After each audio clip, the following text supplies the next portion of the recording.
Hello, my name is Marcin, and what's behind me is a regular, boring computer keyboard. Except it's not boring. It has all of these stories to tell you. For example, you might wonder why there are two shift keys and why they're called shift.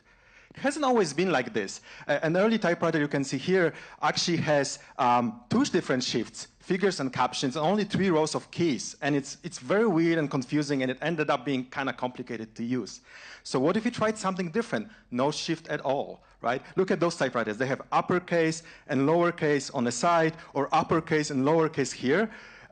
Super cool, right? Really easy to... I love those typewriters because the manufacturers went out of their way to tell you why shift is actually bad for you. Like, it's going to be really confusing for your simple brain, and you have no idea what's going to happen if something that's not on the key is not on the print, right? It's so weird. And by the way, those keys are all free, so don't worry about it. Didn't work out at all because of touch typing. It's really hard to touch type on a keyboard that has 60 or 70 keys, right? So we ended up with this thing that we know today, which is 4 rows of keys, numbers, letters, shift, and shift lock.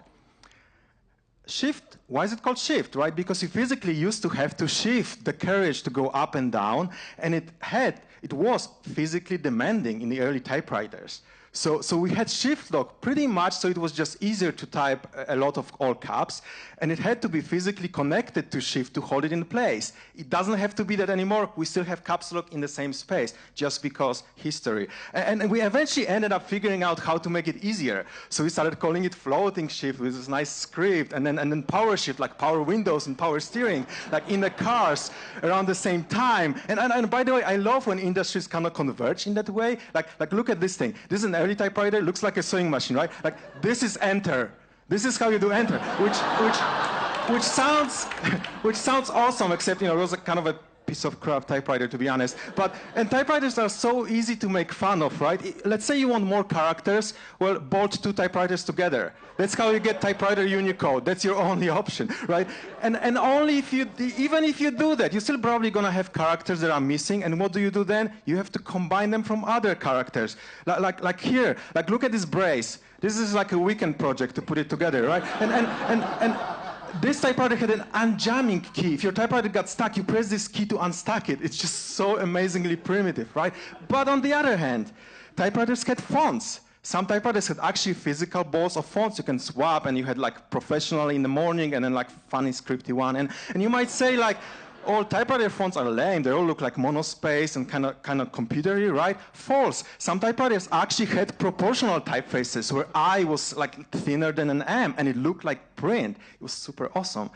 Except when you try to do backspace, because you had no idea how far you have to go. And you might say, like, backspace typewriters doesn't make sense. You can erase something. Yes, you can. You have this special tape where you can actually leave things off that you did by mistake, which is kind of cool. Eventually, what happened to typewriters is that they became computers, and it was kind of a complicated process. It took a couple of decades. By the way, this is a computer, this is a typewriter. I know it doesn't make any sense, but that's what it was for a couple of decades. But eventually, we figured it out, and we had to do those keys that don't make sense for typewriters that we need for computers. For example, the arrow keys with arrows, and we tried everything. We tried literally just even putting a joystick, because like it's too hard to figure out what to do with keys. And there were also all sorts of other keys that came and went that I love. For example, look at this thing. Look at this. Oops, and execute, and kill, and fuck you, and all of these keys that kind of tell stories of how we used to talk to computers, and how computers talk to us, and how it continues to change over and over again up until today.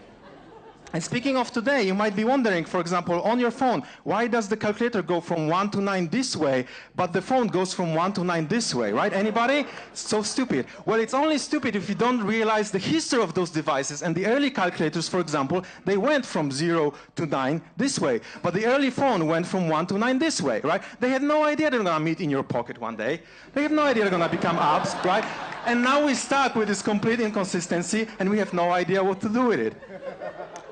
And if you look at the keyboard today, there's so many more stories. Unfortunately, we don't have time to talk about all of this. Like, what the hell is a scroll lock, right? And why are there arrows here but also arrows there? So ask me later. I have all of these stories. I can tell you more. But I want to leave you with this one thing. If you take any modern keyboard, let's look at this iPad Pro. This thing is secretly 150 years old, which is awesome. So ask for its stories and show it some love. Thank you.